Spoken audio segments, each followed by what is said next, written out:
At any rate, so the theme of buildings, educational buildings continues. The idea of educational buildings, approach that in a less than conventional, very innovative way is what Sophie is going to bring us to look at today. She's taking us to Colorado, and her thesis committee was comprised of Julie Gabrielli, who was chair, Madeline Simon. Christina Crenshaw was the professional mentor on this. It's good to see Christina back again with us. And, of course, yours truly as the irritant in the process. It's all yours, Sophie. Can everyone hear me? Great. Thank you all for coming. My name is Sophie Habib. I want to start off by thanking my thesis committee. Thank you, Professor Gabrielli, for sticking by me throughout this process. Thank you, Christina, to my professional mentor and colleague, and thank you to Professor Madeline Simon and Professor Kelly. Thank you all. The title of my thesis is Co-Creation, a Model for Creativity and Collaboration. This thesis will explore how architecture can promote creativity and collaboration in the built and natural environment. So what is creativity? Creativity is turning ideas into reality. And this is important because we need to be able to really amplify the human potential and promote mental and physical well-being of our community. So in order to foster creativity, I looked at community, creating a place for people to connect.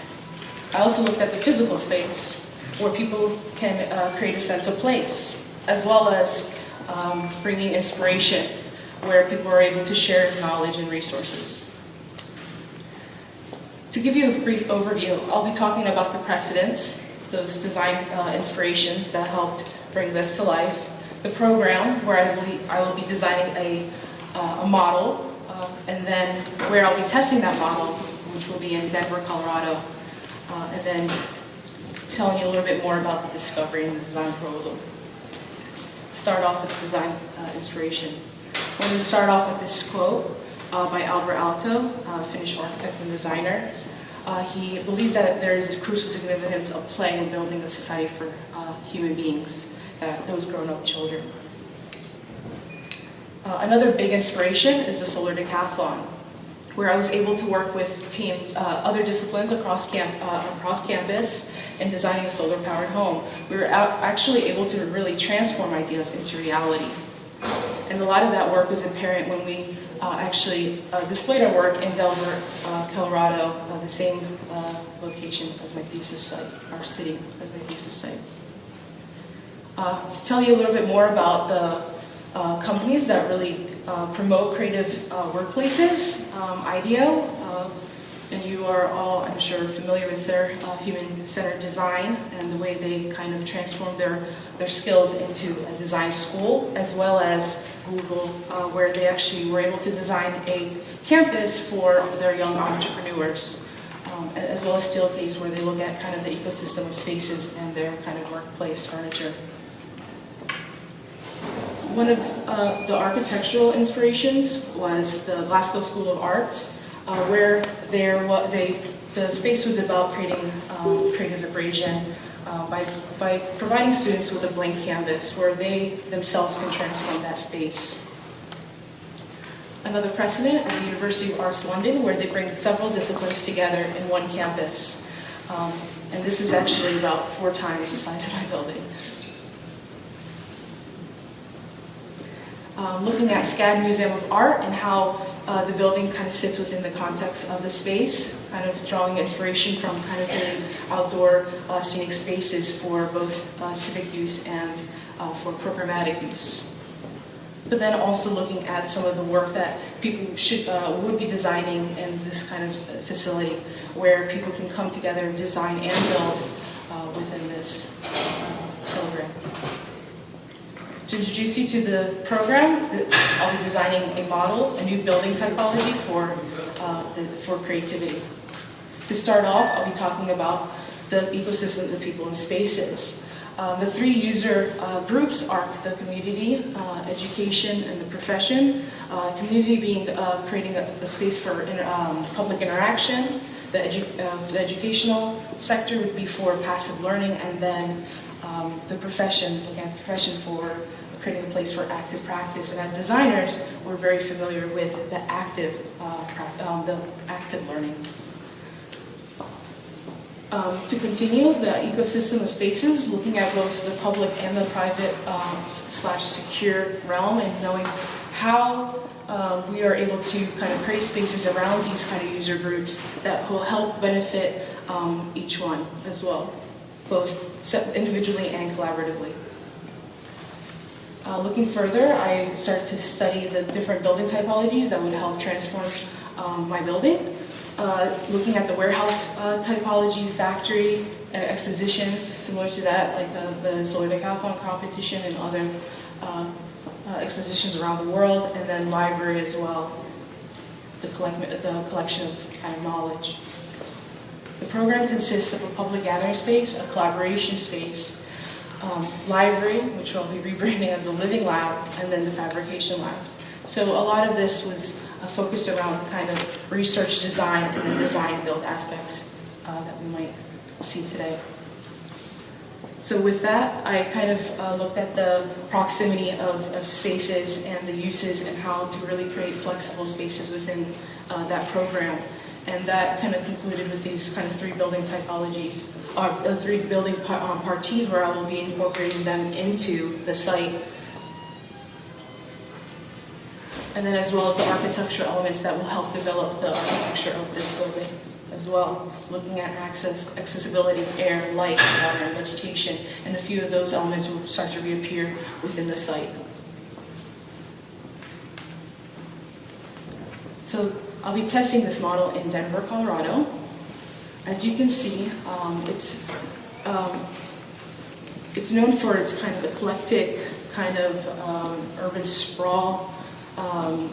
It doesn't really have a sense of style apart from its industrial past and very contemporary future. It's a very fast growing city, and there's a large creative community. With that, I kind of began to extract some of the materials from the industrial past as well as the riverfront. The creative community consists of UC Denver's Design Build program, the Reno's Arts District, and other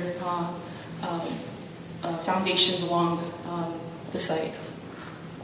Users will include UC Denver's Design Build program, where students come together to design projects for nonprofit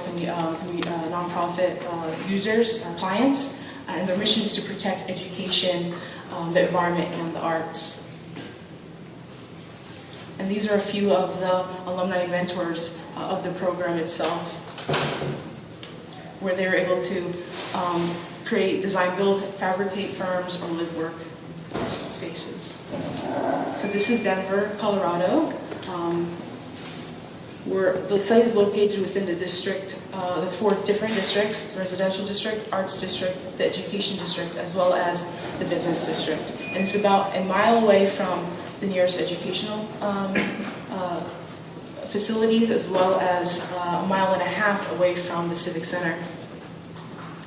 As you can see, in the dark or in the red color, those are the educational facilities, so both higher education and K through 12. I also looked at public spaces, where they're outdoor civic spaces, as well as spaces for the sharing of knowledge, and like within libraries or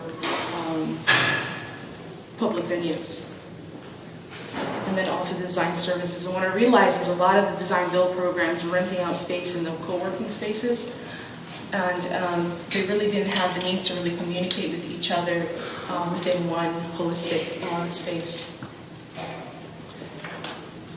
As you can see, the site is actually really accessible. It's located about half a mile away from the Union Station, and it is bound by 2 major streets: Spear Boulevard, 50th Street, and as well as Plot Street as well, and the river, South Plot River. As you can see, it is at the confluence of both South Plot River and Cherry Creek River. And as you can see here, I will start to begin to incorporate some of the interlocking park systems found along the river. And kind of the building form itself will start to depend on kind of the external factors that you see within the site. So the site's about 440 feet by 240 feet, a rather large site. It's located right beside an adaptively used powerhouse, which is now converted to the recreation REI, the Recreational Equipment Inc. And the site is actually located right beside that REI building, and it currently houses offices, which I will be redesigning that space in order to incorporate more of the hands-on programmatic needs, like fabrication spaces, large classroom spaces, and so forth. As you can see, there are a lot of pedestrians along that plaza. You can also see that it promotes kind of that easy commute within the area. And the site will be there. So the design proposal is showing, I'll be telling you a little more about the discoveries. So as I was designing for these three large user groups, I noticed that in order to really combine the users, a space for both users and visitors, for the public and private spaces, as well as places for passive learning and active practice, that space wasn't necessarily residing in the fabrication lab, but it was actually begin to form itself within the library. I noticed that there was a paradigm shift in the way we see libraries today. They're no longer collection-based, but they're user-centered, where it's all about the way people interact with that space, providing them with the technologies they need, whether virtual media, maker spaces, fabrication space as well. And in an urban setting, it's seen as a multifunctional civic storehouse. So looking at the different zones, I mentioned before, looking at research and design, as well as design build, creating spaces for offices and workstations for professionals and small startup companies, as well as for, this will act as a satellite building for students at the UC Denver campus.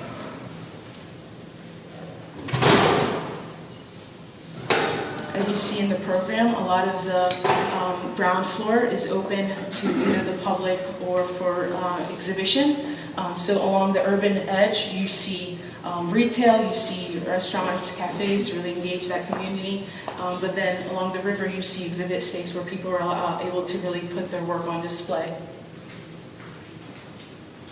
So going back to kind of the elements that really brought this thesis to life, I looked at kind of accessibility, creating a space that's comfortable and safe, and providing people with views into and around the site.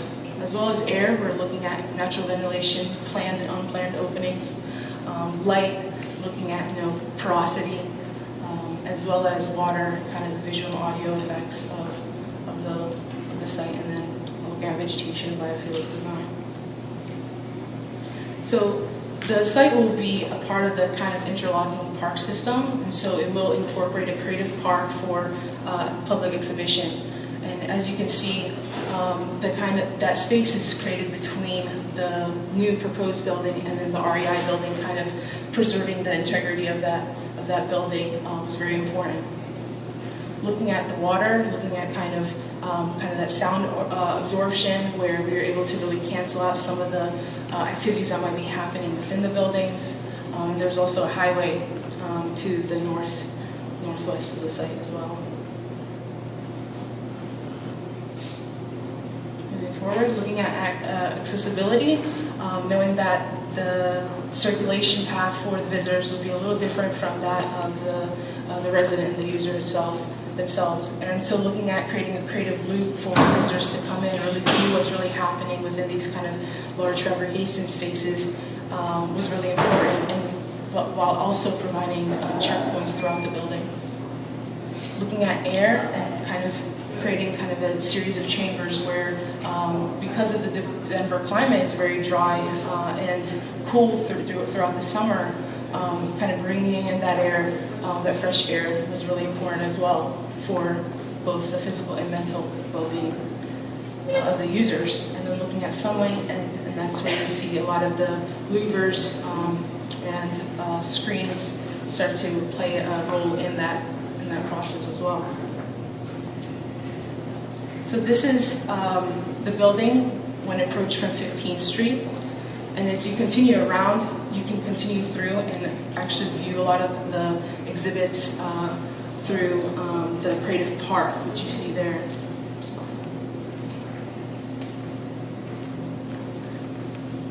After entering the building, you're exposed to kind of the work that's being put on display, and then up through to the different levels within the building.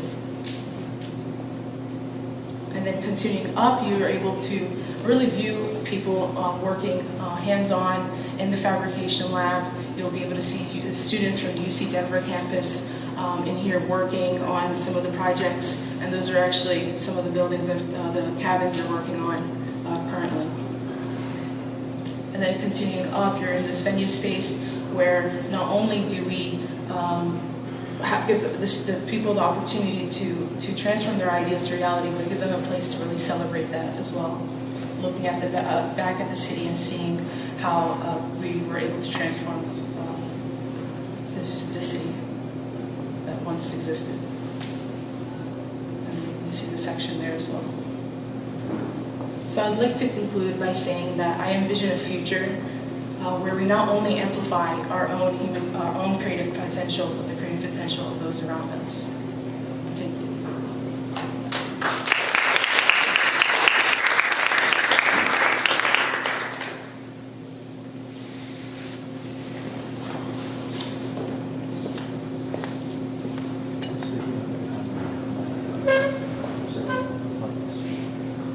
If anyone would like to speak, you could use it. There you go. Edgar.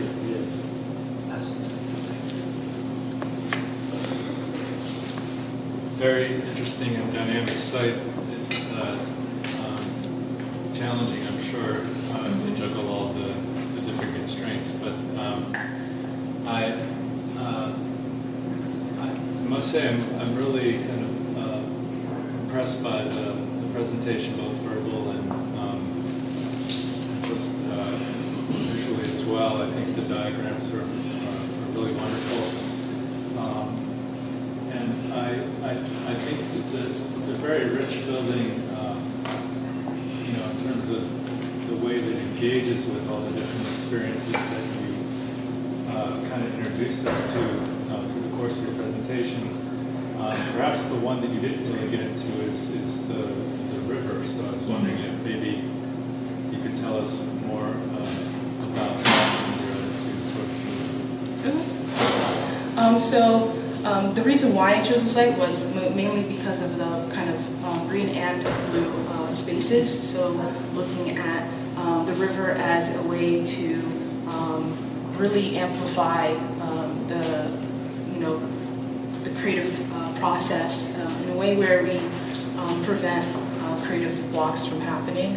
To really engage that, because it's at a lower elevation than the site itself, there's actually a plaza that was just newly designed there, and so there's opportunity for people to really collaborate outside, not only within this facility, giving them the opportunity to engage that public front and also the community, those that are actually using the river as for recreational use. It's an enormous amount of program that you're juggling, and it seems like the strategy is really almost like you have 4 or 5 different buildings that are kind of wrapped loosely bound together in this kind of package. And I guess I have a pretty clear understanding of all of them except the rear left one. Do you remind me? Oh, here? Yeah. Yes, that's a unconditioned space for the service, for the use for the REI building and the fabrication lab. It's a loading dock.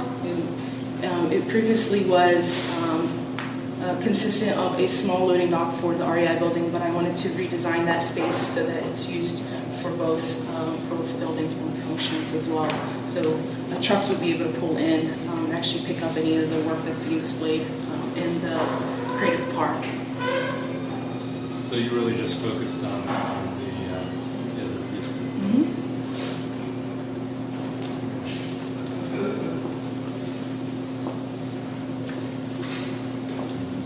It would help me if you kind of walk through some of the material that you talked about on the screen. If you walk through and build all these great drawings that you got up here. Sure, definitely. After looking at the kind of materiality found within Denver, but also the site itself, the REI building is actually more of that industrial past. So looking at more contemporary materials is really important and showing that contrast.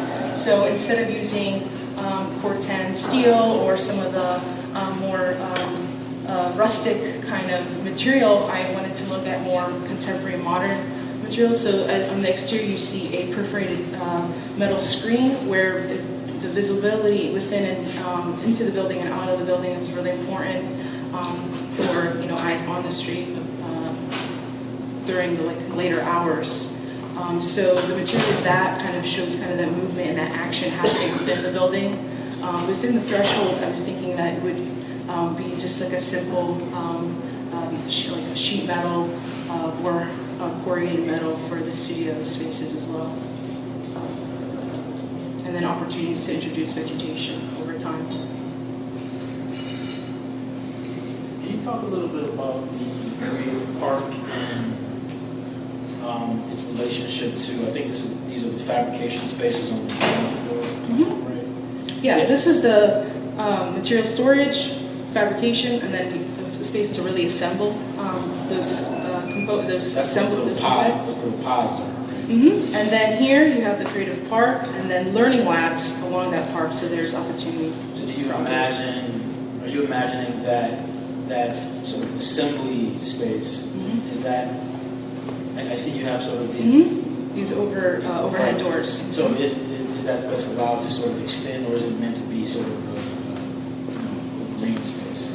No, it's meant to extend. So as you can see, like a lot of the planter boxes are along kind of this narrow corridor through the park, and then you'll see like the illusion of tracks being placed and being able to really move things out into that space. So it is. Is it an illusion, or can you actually do it? You can do it.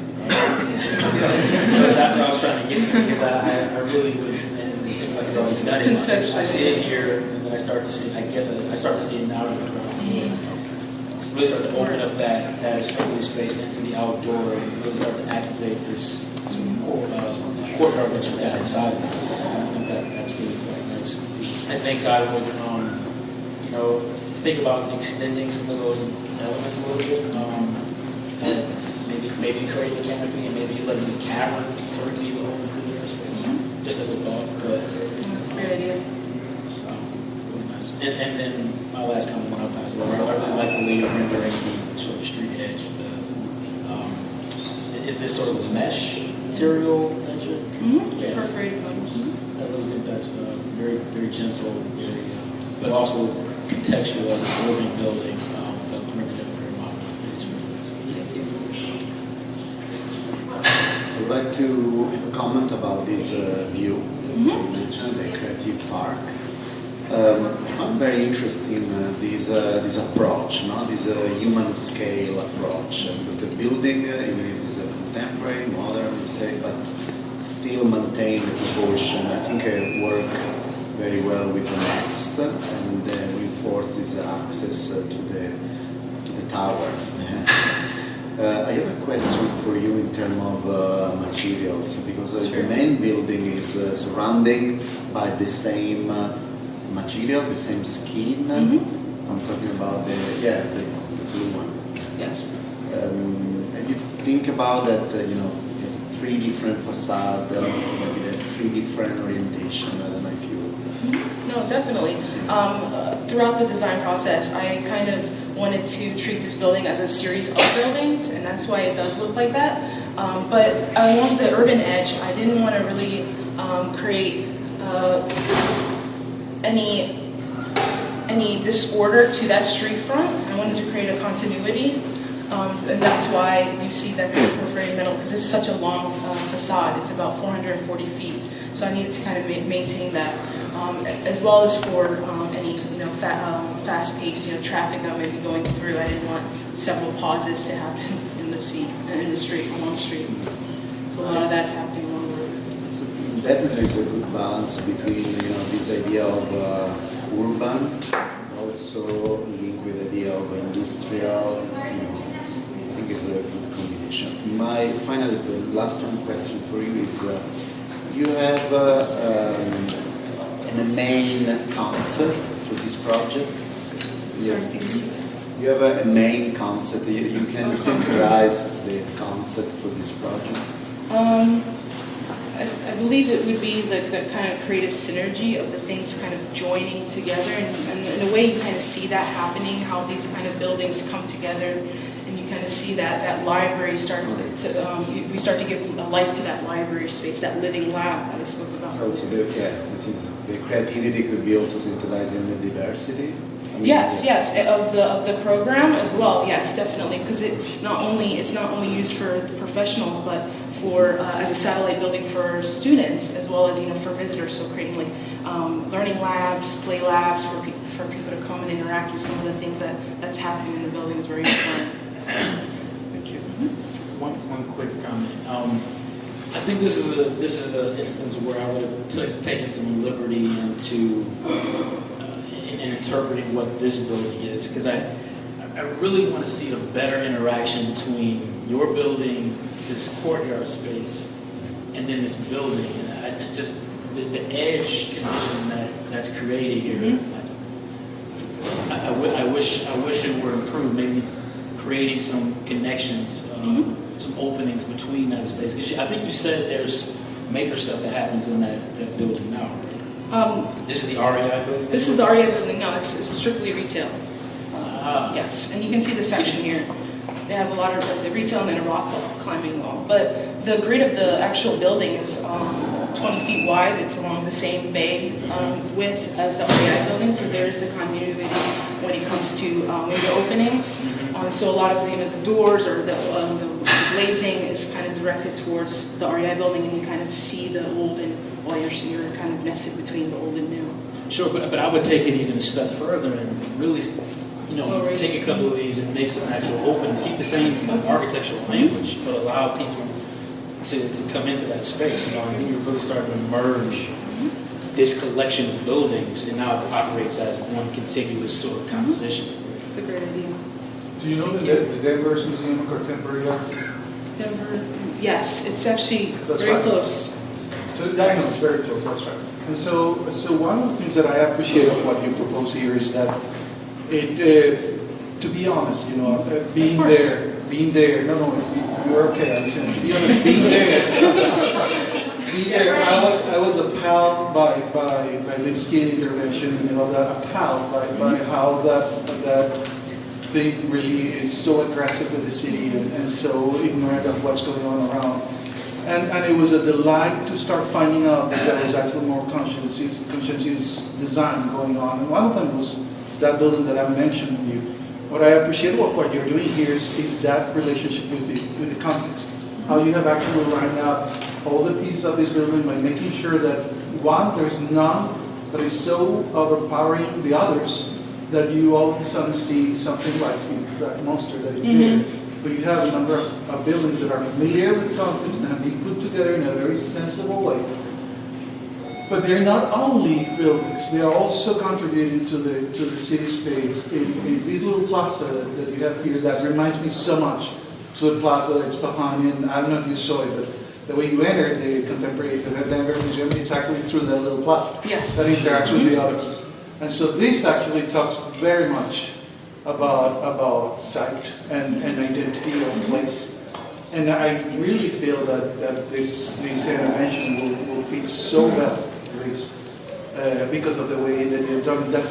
you didn't even mention this, and I'm thinking that, I think these are important things that you're actually doing. That you have kept the grain and the scale and the language of what's there, and then creating contemporary spaces that are actually contributing not only by the value that the buildings are bringing to the site, but also by enriching the context, the urban context of the site into multiple situations that will definitely make living in these places much, much better. In that sense, having said that, I totally agree that this building is part of that, even though it's not yours, and that something should have been done here that sort of acknowledges and interacts with your building. So these, I will not show, and I will work a little more, because I think it deserves it. I mean, it's really, really good.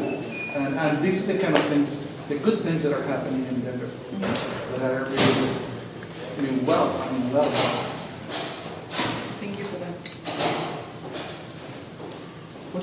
What's the biggest thing I can make inside your building? And where do I make it, and how do I get it out? Whatever door there is to get it out. No, great question. So this is a loading dock, so it would fit. So the height of it's about 40 feet, and it's about 40. A lot of the things that are being built in that space are about 25, 30 feet. So there is enough clearance. However, depending on if a crane is required, some of those components will have to be disassembled and then exported out of the building itself. You said something about a 24-foot grid of some kind, or module or something? Yeah? Yeah, the actual installations here are 24. I can make something 22 feet wide and get it between whatever structure there is. Is that right? Yes. Within the fabrication space you So I can. can make it 22 feet wide, and I can make it longer than that. And I can get it Yeah. out into The span of this room is actually 80 I feet. can't get it on a truck, but that's beside You it. can make a section of a 747. Yeah, not quite. A section. It's just, Just picking it up, there are gantry cranes, and you can see that there. So you can pick up several smaller pieces, but not necessarily the entire cabin. okay, great, thank you. But the width of it needs to be at least within the minimum or maximum width for the trucks as well. That just brings up, just to quickly add to that, it brings up another possibility, which is you might have created a kind of machine whereby the roof might open, so you could actually plug something out in the crane. Just thinking of building No, those solar definitely. houses. That was part of the design process, like the design thinking, but the idea was that this facility, depending on the magnitude and scale of it, because the actual trusses are actually on their own structural system, they could be removed and replaced as well over time. You can see that there. That's why you see the structure within this kind of large open space, and then there's another structure for the wings of themselves. And so over time, this could be built depending on the scale of the site. Why didn't you choose to show anything of what happens in your room? You have at least two places where you can go up there and see the rest of the city. And still, I don't see anything actually explaining that as a positive thing. Why didn't you choose to show that? As you can see in this perspective here, is that? That's inside from there looking at the... Yes, yeah. looking out. And so there's also a roof garden as well. And so the reason for that is what's really interesting about the Colorado is not only is there kind of this river going through the city, but there's also the Rocky Mountains. So one of the design challenges was how do I get above 60 feet or above the 55 or 45 feet of the residential building next door and access views out to the city and then over the area over to the Rocky Mountains to the west. So that was something to keep in mind. And so not kind of pushing kind of the library back off that river edge was really important so that there would be a sense of scale for those users. those pedestrians. And it also would give you that height so that you can actually proceed up through and then be able to actually enter onto the roof of the Now, library. I'm not itself. saying you don't have it, I'm saying you're not showing it. Oh, yes. Like, I don't have a perspective where I can see the profile of the drawing. Which I think would be so important. No, I agree. You have it. I have a little bit of the So mountains. now this has become the time where we have to use the PA system. The children are coming in from next door, so we absolutely have to talk directly into it. We're almost on six. But yes, that's definitely very important. I think I would put that. Presence is very important in Denver, and having a place that actually exposes that. Would be something to Hey guys, can you be quiet, please? I think this piece is kind of central to everything that you're doing, because otherwise you have these kind of very simple volumes that you're working with, and I just wonder why you didn't kind of. It seems like you're kind of hedging your bets. It's like you want it to be a tube that kind of cuts through, but you also want it to wrap. And it's clear that from your perspective that it wants to wrap, and yet you interrupted with that thing there. So I guess, and then the other thing is that it doesn't touch the ground, and so I get a little nervous when I couldn't see the plan from where I was sitting, but part of this constriction here and the tightness of this space, it would be nice if it was just kind of something that kind of curved around and hovered and looked down the river, almost like the river was kind of flowing through your building. So that's why I was a little curious, kind of thinking, well, maybe this should be blue and this should be, but because it has such a strong kind of dynamic mirroring of what's going on with the river. No, that's a great observation. Thank you. Does your building have any? Sorry, talk to the mic. Maybe I missed this in your presentation. Does your building have any sort of sustainable features that you describe, or features within the building in terms of? I'll put it like this. I think your building is a testament to a passively sustainable building. From a lot of aspects, so air ventilation, but also the opportunity, and I don't think you're showing any, but the opportunity to take advantage of photovoltaics and all that stuff. So, and the only reason I say that is because we're talking about all this heavy machinery that we're going to have in here that could sort of tie into how you actually power these high energy systems in terms of like that. So it really is this maker space that is sustainable in and of itself. And kind of plays into your whole sort of tripartite diagram over there of creativity from the physical space, the natural space, and inspiration from the environment and all that stuff. So, I mean, very simple features that I think you can add. The geometry of your architectural form kind of lends itself to just simply adding those features, and allowing some of those to come forth in terms of ventilation and sunlight, but I think you've set yourself up to take advantage of these sort of passive rather than active systems.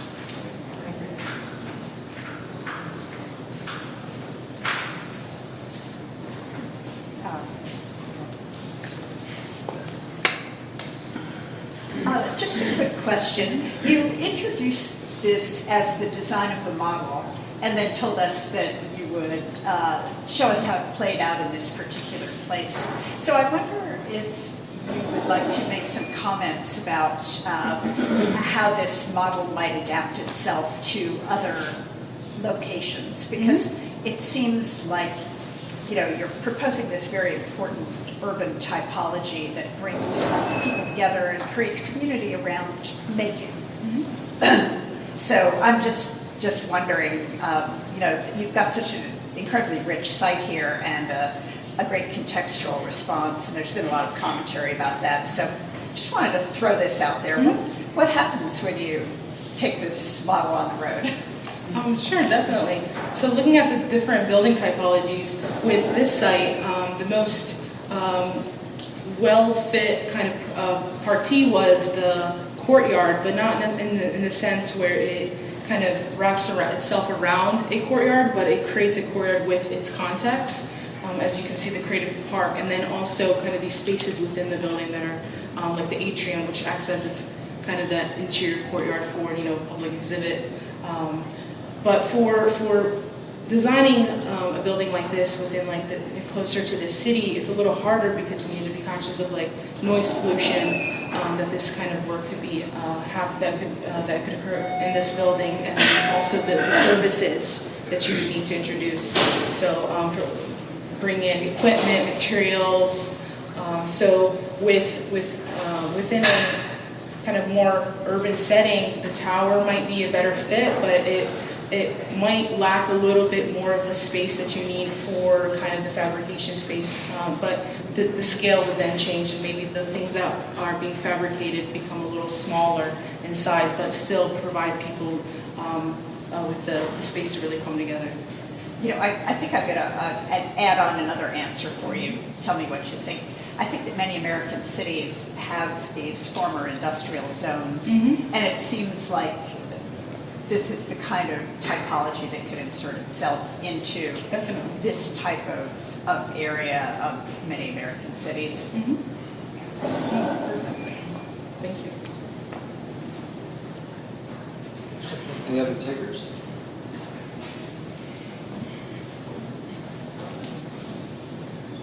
I think we've reached the limit to which the jury can talk today. We can do a little summary. You want me to talk in this? No, I was asking.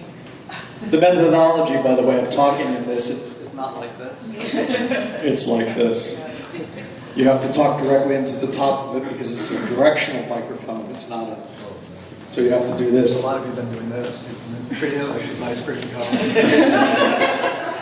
Out there pretending you're a priest. It is like this. Would you like to do the summary? I don't understand that. You know how to do that? I do. I know it. Would you like to say anything, Christina? The microphone. Now that the microphone is way down here, I'll bring it up. But I'm not standing up. I know, right? Oh, come on. Hey, if Sophie can do it, we can do it. So I think just following up on the point that Maddie was making, a lot of what is your typology here is the program. And I think that we spend a lot of time going over how all these pieces actually connect together. It's not as easy to take that somewhere else without a lot of time and effort going into it. But I think when you lay out what each element is, some of the things you didn't get into detail about, like what the student labs were like, what the professional spaces were like, the fact that the library entrance kind of bisects where the professionals are going to be versus where the retail and how it all really ties together, you start to really understand how this idea can start to move to another location and still work. Thank you for letting me be involved in this. I really enjoyed it.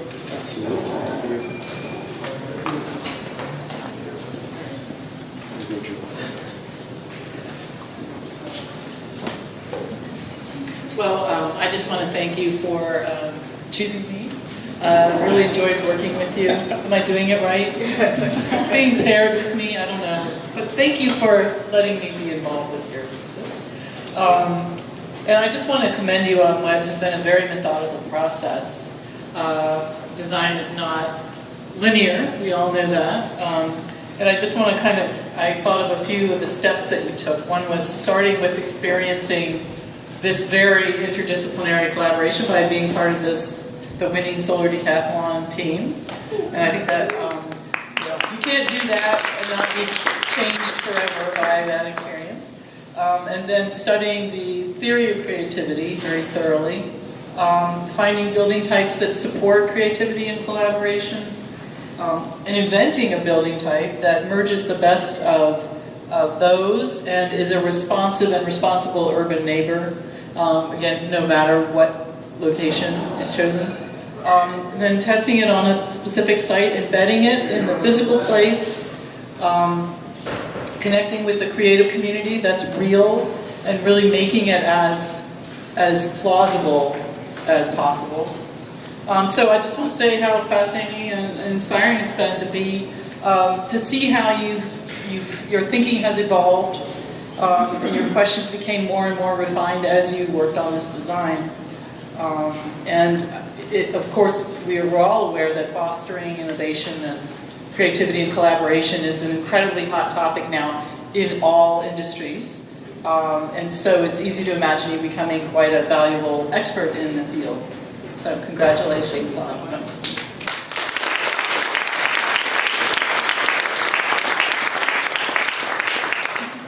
So this has been a great